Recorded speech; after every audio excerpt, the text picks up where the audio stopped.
presented by Srimati Nirmala Sitharaman shows confidence. It prepares the nation for the future. It also keeps the common citizen at the center. The world economy still faces uncertainty.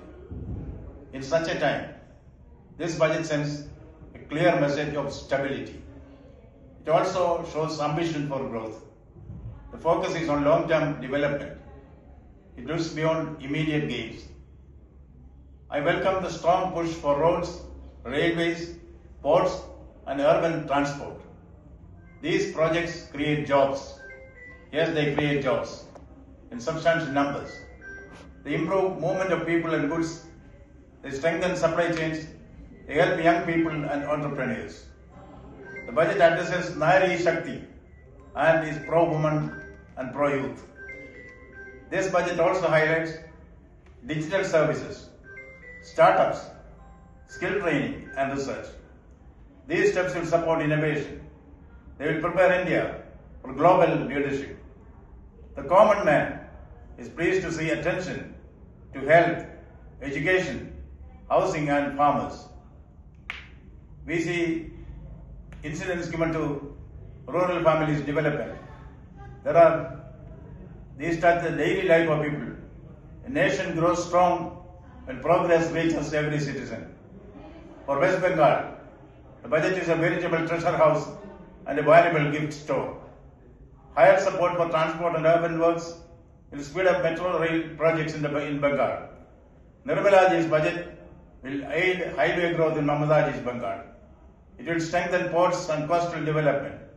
Rail links will improve on the lines of the encouragement to railways in Bengal, lavishly given by the Honorable Prime Minister Narendra Modi in the recent past. Bengal's role as a gateway to eastern and northeastern India will grow substantially through the bountiful budget. Rural development schemes announced in the budget will help village households in Bengal. Social security support will give relief to vulnerable families. Farm sector measures can empower cultivators of Bengal. Fishermen and the small entrepreneurs will find this budget a great boon for them. Support for industry, MSMEs, textiles, logistics and skill development is important for the youth of Bengal. These steps can open new jobs for Bengali youth.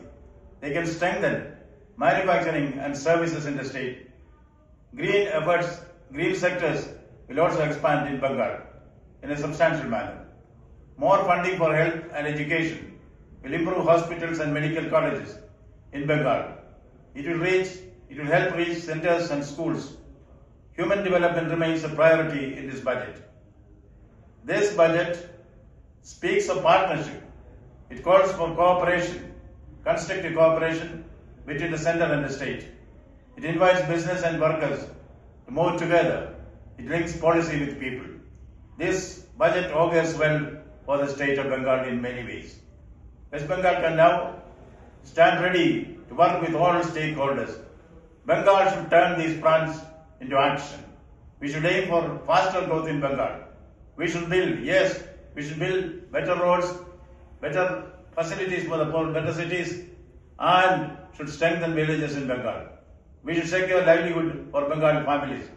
Let us ensure that the promise of central budget becomes real benefit to everybody in Bengal. Every Bengal citizen should find something in this which is beneficial to him. Vande Mataram.